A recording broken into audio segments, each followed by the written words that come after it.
Our first stop in Uganda were the Sipi Falls and then the Buyagali Falls, where we experienced a nice dance. Impressive were the Emergency Falls and the sunsets on Lake Albert. We enjoyed an idyllic fishing village and fought on a jungle trail to Fort Bodal, where we said farewell to Stephen and Stiffy. We visited hot springs in the Congo Basin and the volcanic lakes. Colobus monkeys in the trees were everywhere and girls dancing in the evening for us. We damaged our car, crossed the equator and saw elephants in Queen Elizabeth National Park, where we had to stop because of Tara's illness.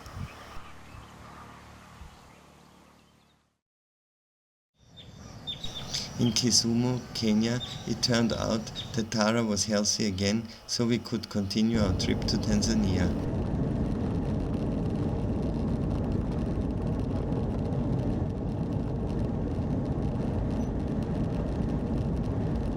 The border crossing was once again without any problems. No one cared about Tara. We have not had the Tanzanian shilling yet, so we quickly drove to Musoma to go to the ATM to plunder it. It was out of service. Our Kenyan shillings were not changed by a bank, so again back to the border to the black market and back to Musoma because there is a camping site. Pure stress.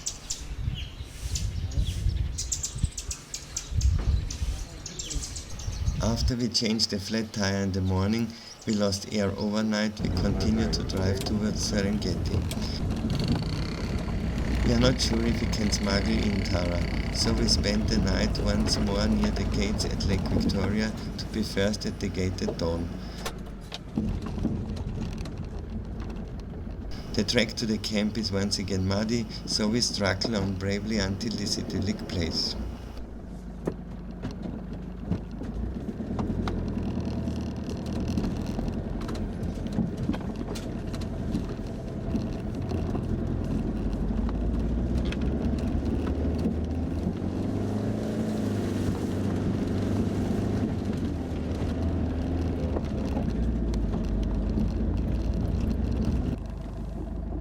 We detour, which does not always lead to success. This time at least we do not stay stuck.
We reach the place with dry feet and really relax and prepare mentally for the Serengeti National Park.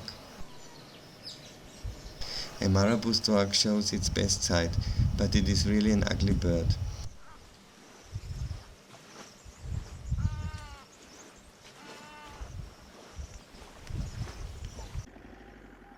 We are inside. Tara was quiet at the gate for a change and thus she was not discovered. We had to pay in US dollars, which is not so easy because after almost a year of Africa, our dollar reserves were used up. but as usual in Africa, there's always a way.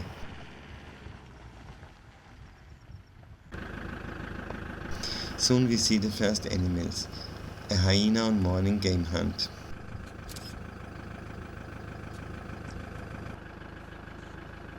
Zebras, a whole herd, a lonely giraffe and a couple of elephants, what more could you expect?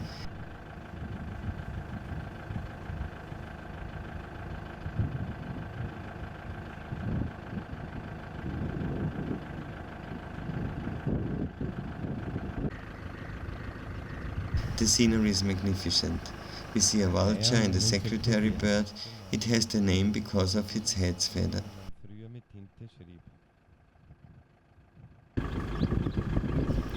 We see a vulture and a secretary bird. It has the name because of its head feathers. And of course baboons. They are not completely harmless because they are not shy and come to the car and sometimes long in purely because they want to steal something. The Serengeti is a grass and tree savanna and is known in the Western world by Professor Trimmick, who campaigned for the preservation of the Serengeti. He arose the interest that boosted the tourism and contributed to the preservation of the Serengeti. And then, out of nowhere, a lioness appears.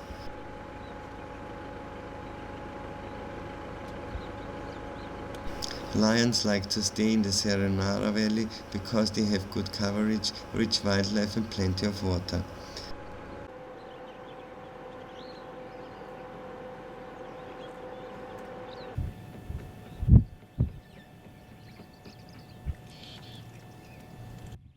And then we discover a second lioness under a tree.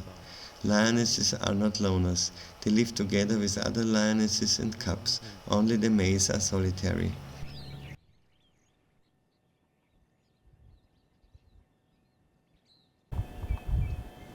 A third shows up. They seem to be hunting.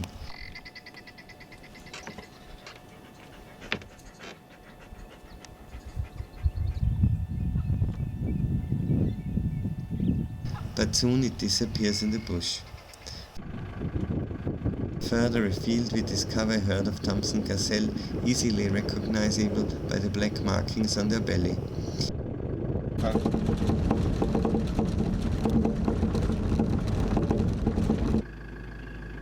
We drive on and see the lions again. They are on the hunt. Nearby is a large herd of zebra, which are in the focus of the lioness. A single elephant bull crosses our path. They are dangerous, especially if they are after cows. Perhaps cows are also nearby. We have lost the lionesses, but we run into a herd of zebra that are extremely worried. Likely, lionesses are nearby.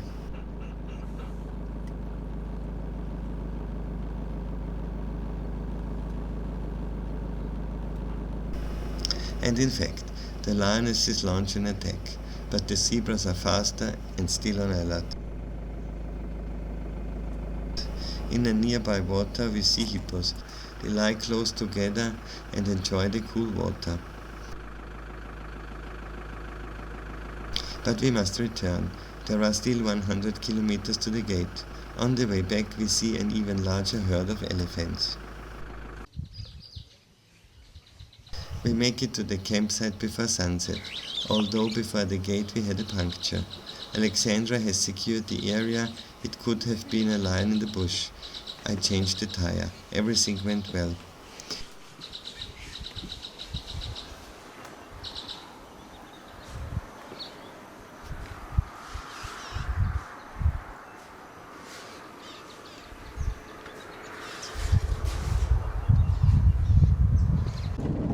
Next morning we are back on the road. We went into the Ngorongoro crater, but must make a detour of several hundred kilometers because of Tara, as we do not dare to smuggle her into the national park.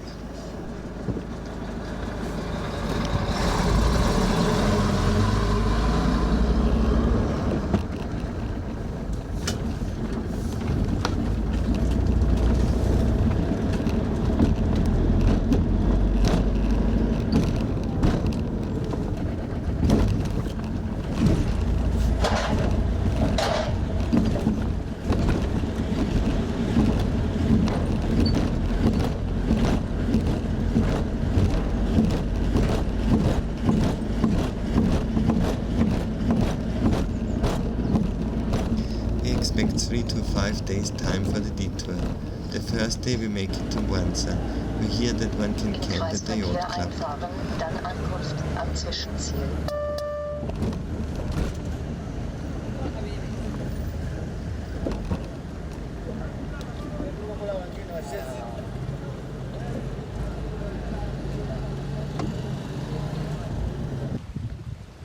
The view from the yacht club on Lake Victoria is beautiful. We cannot enjoy it long, only quickly drink coffee, because today we must travel a long distance. Outside the club we buy mandasi from street vendors, similar to donuts and chapati.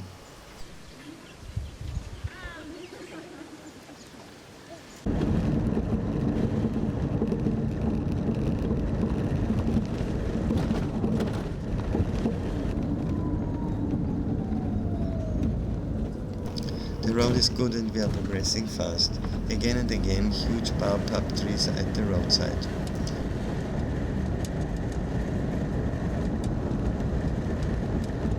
Halfway we supplement our supplies with bananas. They are smaller here than in Europe, but much sweeter, which I prefer.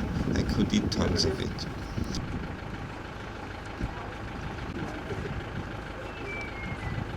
Central Tanzania is fairly flat and very dry. The area is also very sparsely populated. Tara is bored and hot, she does not like long car rides. We can find a place where she can get out and do her business.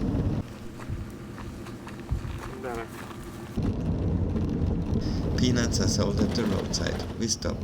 We are immediately besieged by countless hands. Everyone wants to sell his goods. Tara does not like this and is defending the car.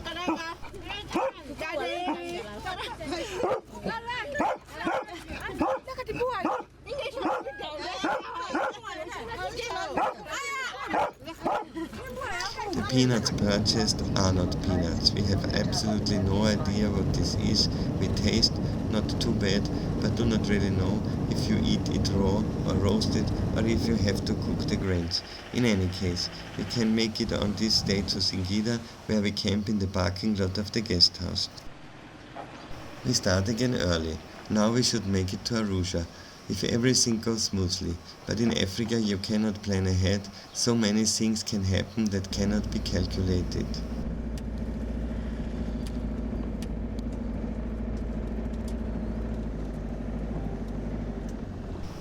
Just a quick refuel and we are back on the road. Worst gravel. This was not expected. Our goal for today until to Arusha disappears. It is dusty like hell, sometimes thick air inside the car. We see the Mount Hanang, we have not yet come far.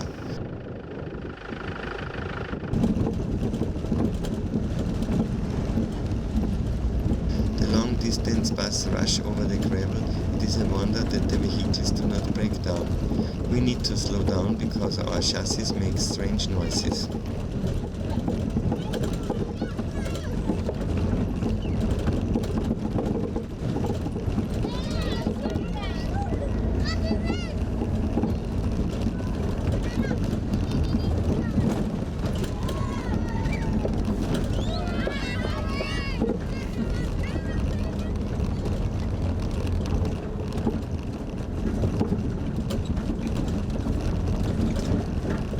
Then it happens. The lock of our back door broke.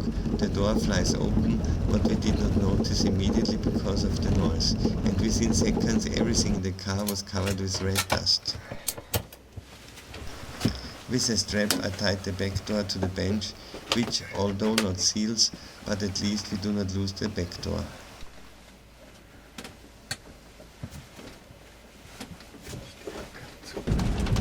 Everything is filthy. This will now become a mega cleaning.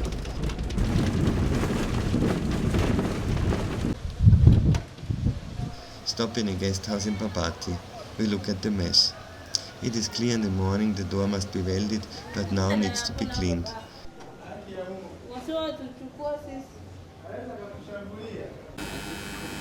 Luckily, we find a locksmith. The boys go to work immediately. There are a lot of advice. Let's see how long it works.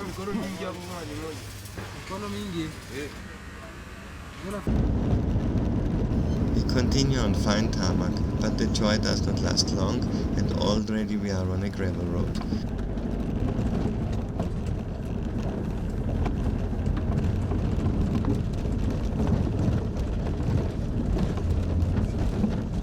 Parallel to the gravel there is already a new tar road, but unfortunately it cannot be used.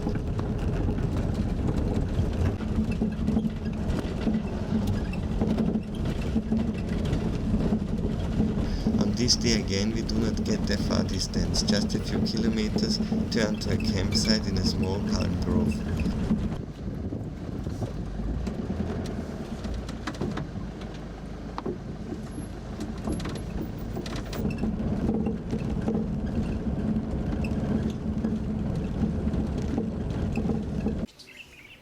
We find a good spot, nice in the shade, no electricity, everything simple but not bad. We discovered an abandoned vehicle, a Land Rover forward control, which would be a vehicle for us for Africa. We fantasize about it. We could weld a box for sleeping, recondition the vehicle. We are excited about the idea. But it is not for sale. After the problems we had, we would have changed immediately.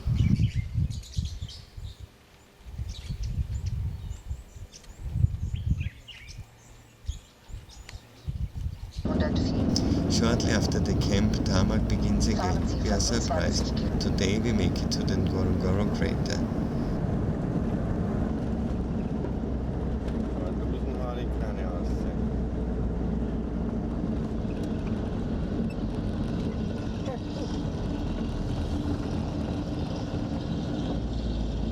Behind the smelly bus it goes up a mountain. We stop and enjoy the view of the Manyara National Park. The national park was established in 1960. 2/3 of the area are occupied by the lake. The area was also the setting for the classic film Hatari with John Wayne and Hardy Krüger.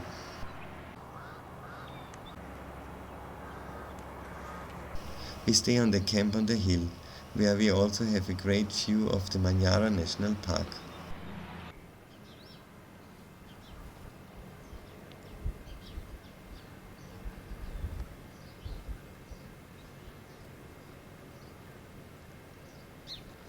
We decide, before we go to the crater, to make a side trip to Lake Eyasi. There should be bushmen.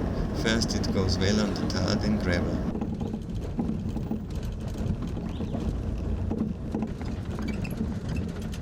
The gravel is getting worse and we are skeptical about whether we make it because our car is in no good condition.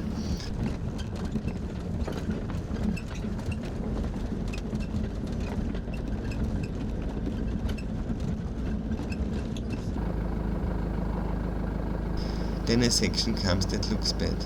On foot we inspect it. We decide to turn back. Probably we are having more damage on this route.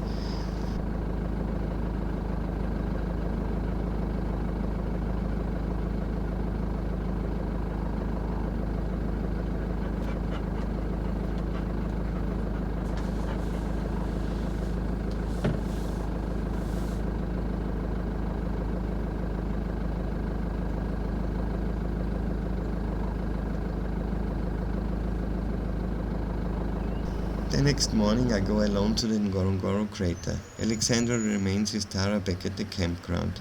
Admission is horrendous. $100 for one person plus car per day. I grudgingly pay and go up. The scenery is beautiful, but from the view into the crater I am disappointed. I do not pay the extra $100 to go into the crater.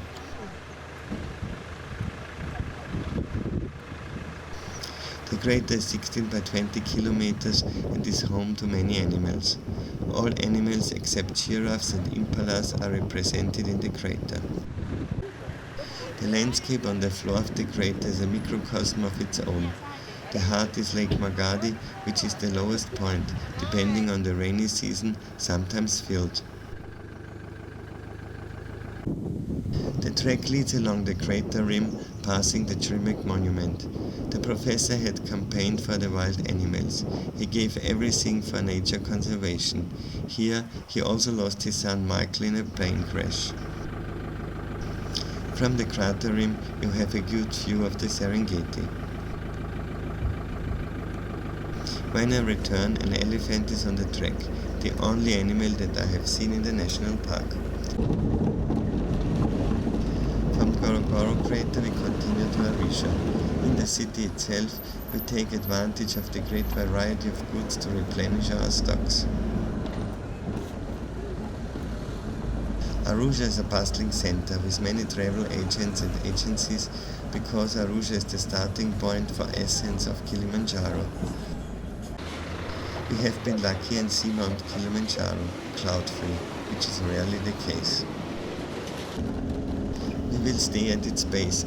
On a small mountain road up just before the entrance to the park, there is a nice campground.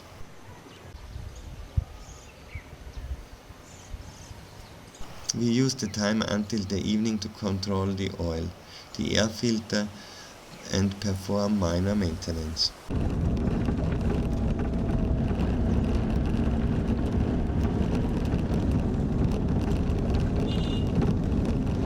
From Kilimanjaro we head south. We want to stay in the Usambara mountains, but before we camp at the Bangani river.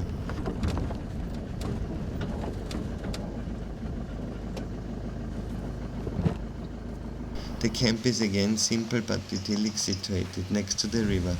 We enjoy the quiet atmosphere, see unusual birds and see bush babies in the trees.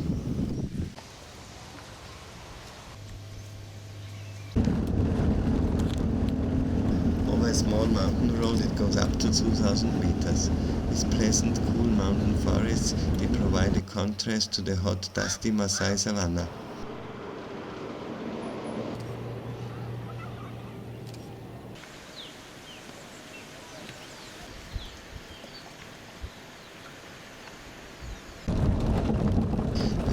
To Irente Viewpoint Hotel where we can also camp.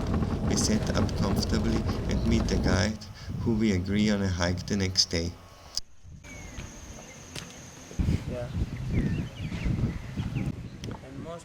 With him we come across a brick factory where handmade clay tiles are made.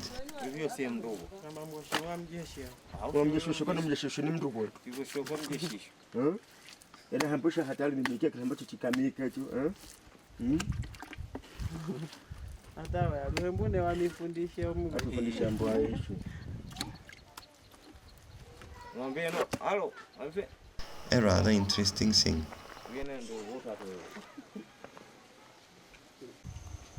Our guide shows us a plant whose fruit is used for abortions.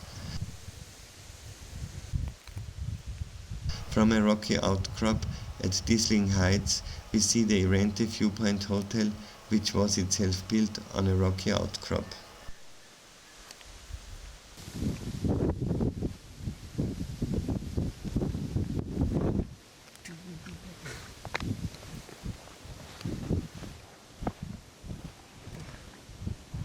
Willkommen!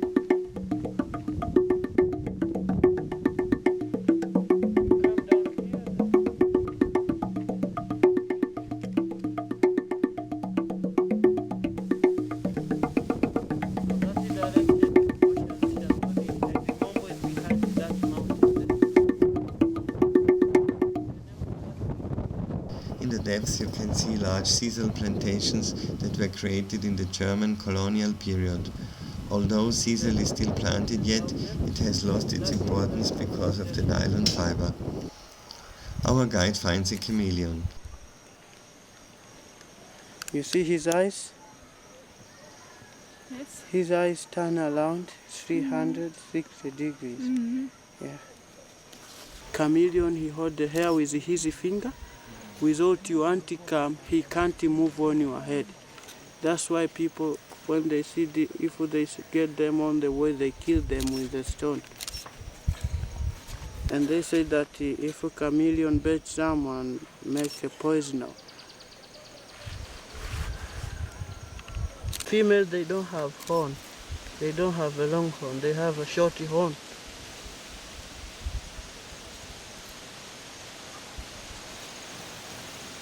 So now it's already very dark. Yeah?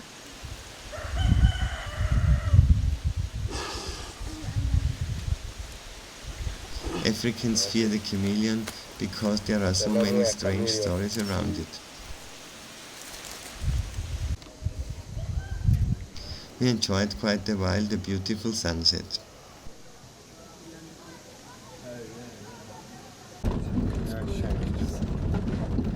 For us it is again time to drive to the coast. We have heard from a great place on the Indian Ocean, Beach Crab Resort. There we want to go. The drive through the Usambara Mountains is beautiful. It is pleasantly cool, so we drive the switchbacks relaxed through small villages. Really enjoy it.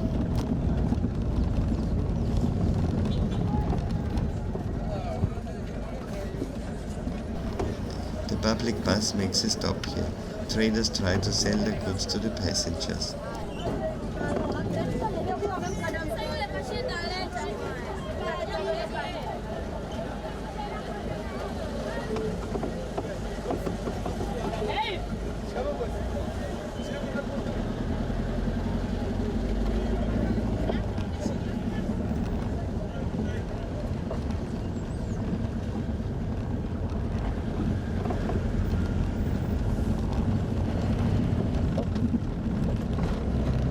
From the main road, a good gravel road branches to the ocean. We need to go to Pangani town, go there on a ferry.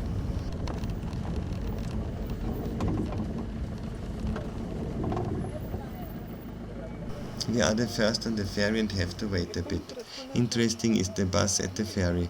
The pedestrians must leave first the ship, then the vehicles.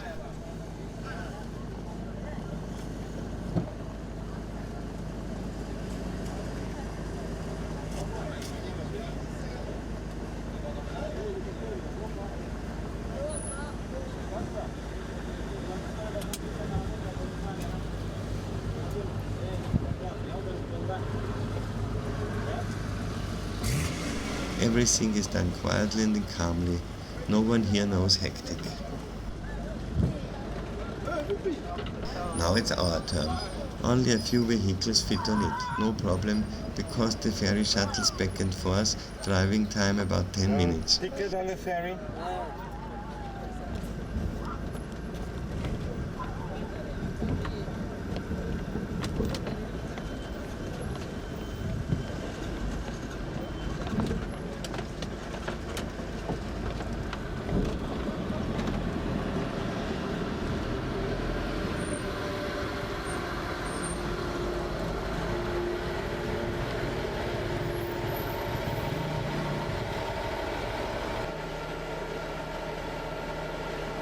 And now we are almost there. The flow is pretty remarkable. Here, Pangani River flows into the sea.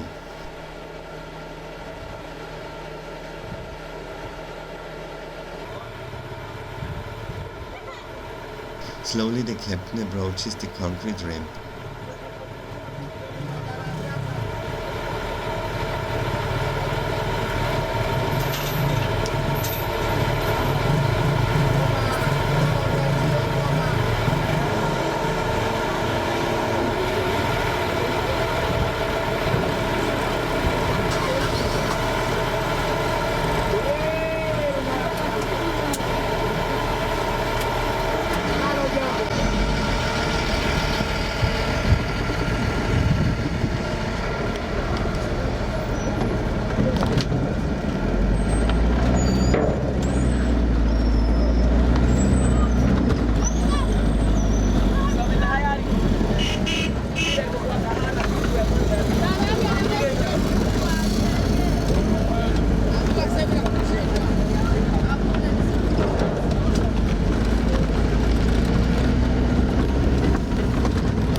And once again we are in a paradise. The palm trees provide shade, the sandy beach is doing well on the feet, and the sea less than 10 meters away. We decide to spend a few days.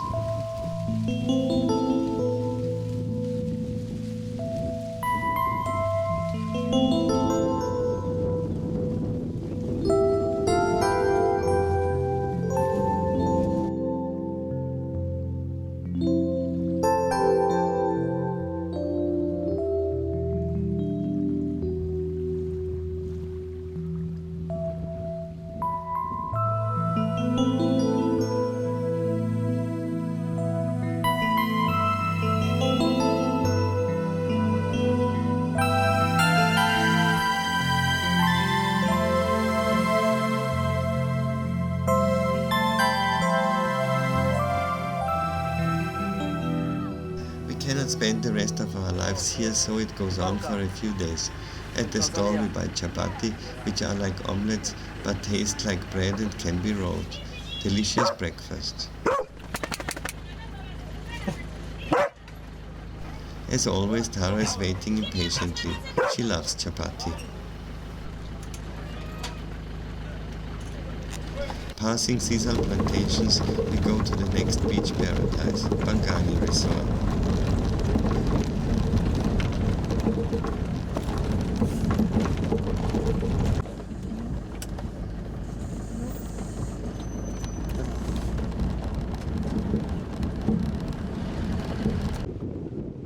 Not too bad here.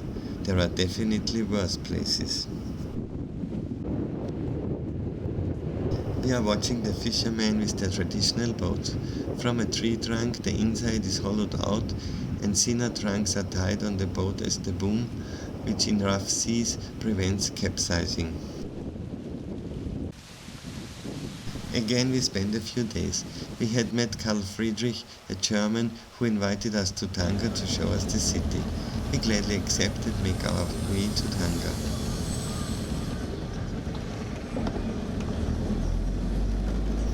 Although the city doesn't look like it is, with 180,000 inhabitants, the third largest city in Tanzania. It is a former German colonial town, what you see today in various buildings. We stay at the only camp of the city, actually a small hotel with a lawn and a single palm tree that gives us a little shade. We get the room key to be able to use bathroom and toilet, even the electricity we draw from the room. Curious, we examine the rooms. They are simply furnished, 2 beds and nothing else, but they are clean.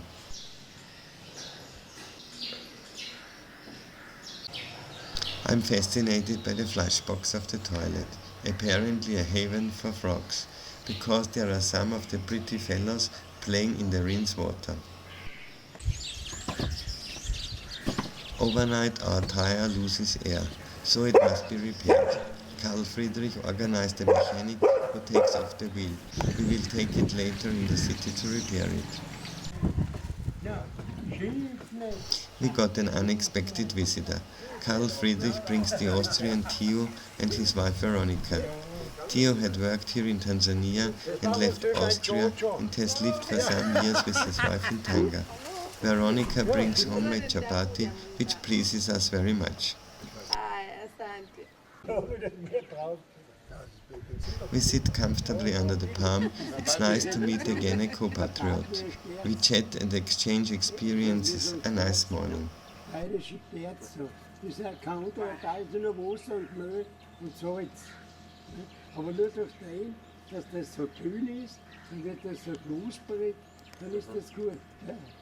For lunch we set off with Karl Friedrich in the city and arranged to meet with Theo and Veronica for the evening. He shows us typical houses from the colonial period, which are typical for their porch on the first floor. Up there it's pretty cool, because the wind from the sea cools there. The Bay of Tanga is appealing. Here is a large harbour with ferry to Pemba and Zanzibar.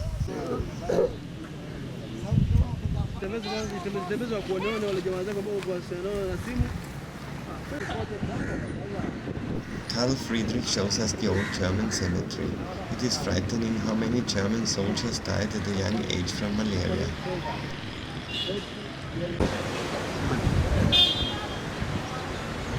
Hier ruhen 16 deutsche Helden. An der Stelle, wo sie am 4. November 1914 für die Größe des Vaterlandes fielen.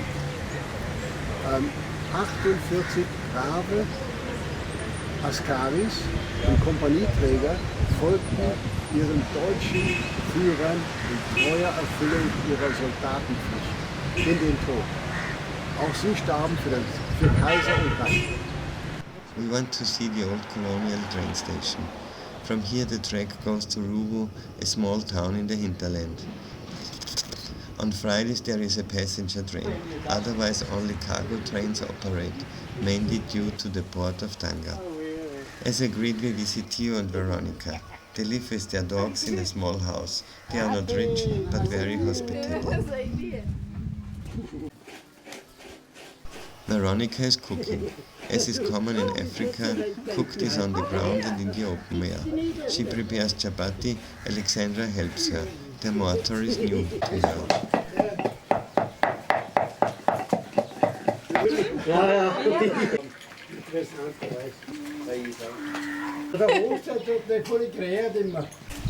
Chapati we know, but now she cuts a little something into strips and deep fries it. We do not know what it is, but tastes delicious.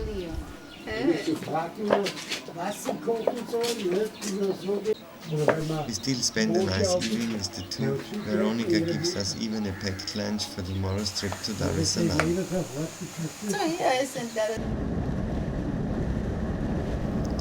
On a wonderful road we go to the largest city in Tanzania. Dar es Salaam is not the capital, as is often assumed. The capital of Tanzania is Dodoma, located in the south.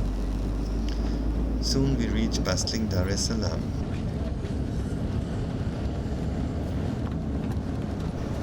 Dar, as it is called short, is a very modern city with 3 million inhabitants. It is one of the fastest growing cities in Africa. Although it is not capital, it is the political and economic center of the country. Everything is controlled from here. All diplomatic missions have their headquarters here. We do not stay in Dar, but go directly to the ferry, which connects the city with the southern beaches.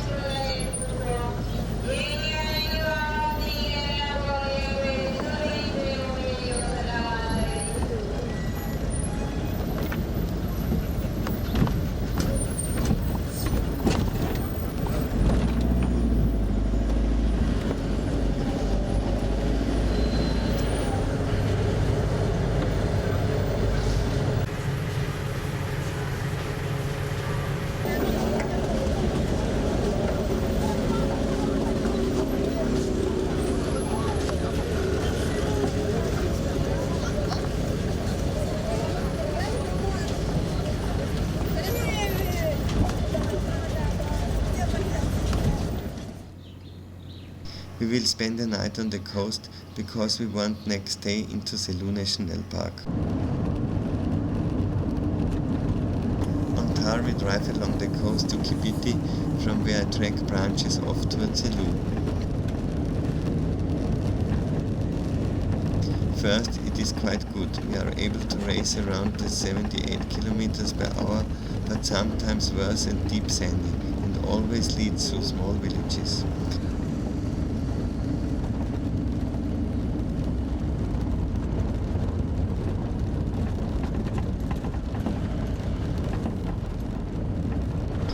I almost ran into a child running around the track.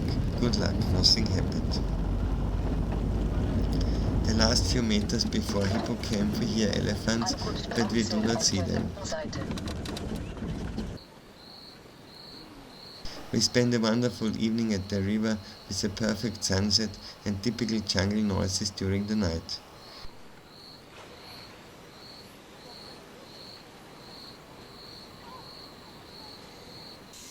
The next morning we discover from the campsite a group of hippos bathing in the river.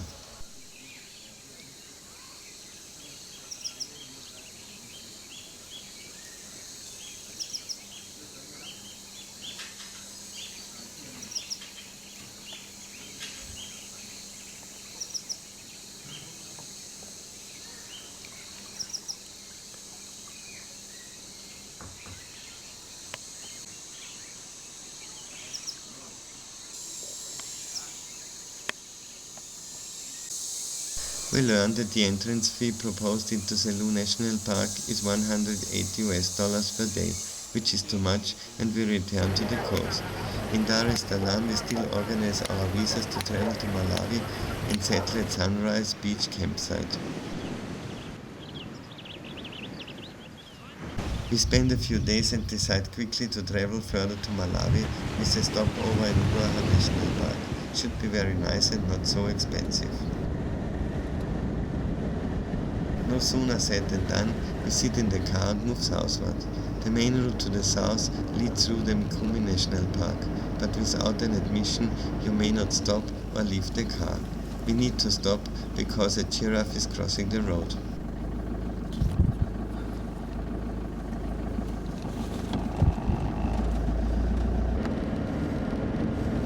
The route goes from Mikumi, passing Iringa and Makumbaku to Mbeya, and go from there to Malawi. Overall, still about 500 kilometers to the border. The landscape changes quickly in hilly terrain on which traffic is only partially dense, only if you catch up the long-distance trucks which early in the morning left Dar es Salaam. They like to drive in convoy, presumably for security reasons. Also, we have never heard of robberies.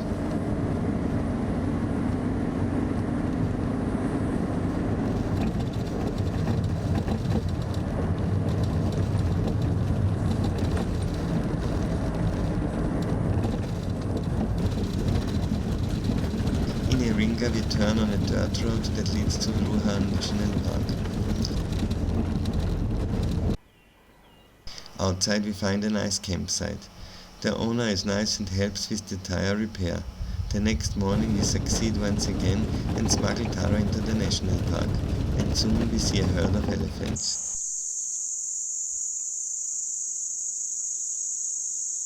The park is relatively young, founded in 2007, and is located at the Ruaha River, which the park derived its name from.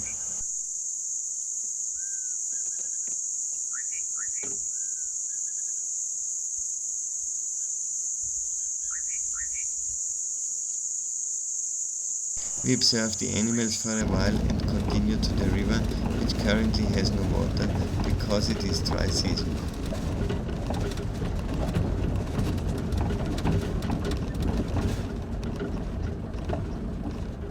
Here we can stop and leave the car. A bridge crosses the river.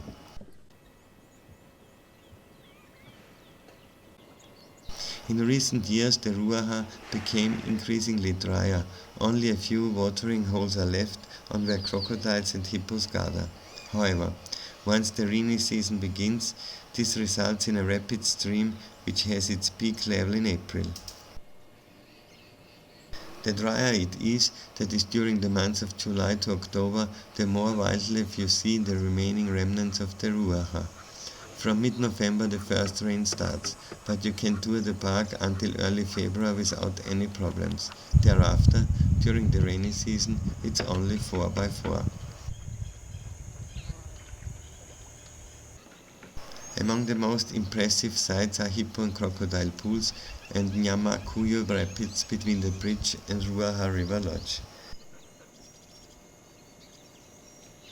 The wildlife here is abundant. There are waterbuck and giraffe found in the park.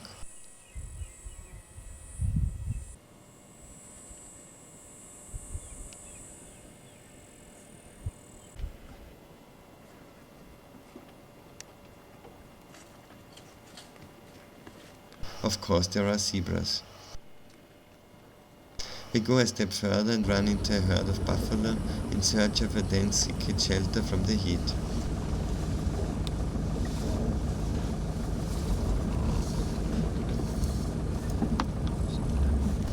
Difficult to detect are less and greater kudu, sable and roan antelope and wild dogs.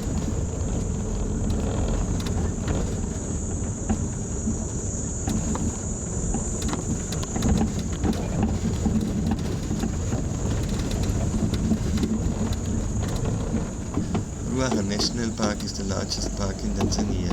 It became an insider tip for safaris, yet it has far fewer visitors than the northern parks, which is probably due to the distance to Dar es Salaam. The management has in recent years tried to fix the road network. Again and again we see animals in the dry riverbed. We take our time in the park, stop, watch, drive on a bit and watch again.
our day is coming to an end.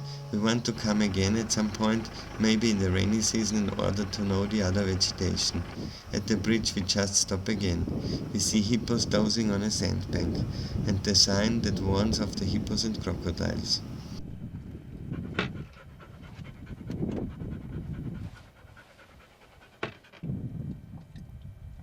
Over the bridge we leave this great national park.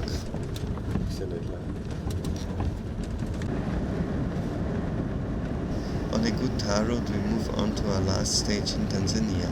We will be staying for the last time overnight in Bongo Camp, a loving community-run campsite, simple but with charm.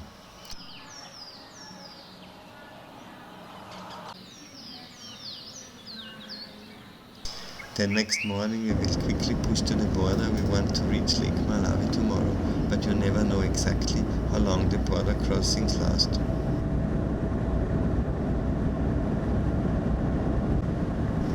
We leave Tanzania and thus geographically East Africa, what we learn to love so much, because it is an Africa that so closely corresponds to the image in our head of Africa. We are sad but also curious as to what will happen next.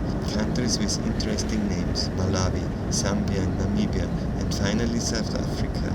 We have heard much and are still nowhere near the end of our journey. So much is yet to come. We have already crossed the border. The transition was easy as always. First immigration, then customs, carne stamped, but this time we had to visit the veterinarian. He looked at the papers of Dara, all carefully noted, and then issued a document so our dog can enter.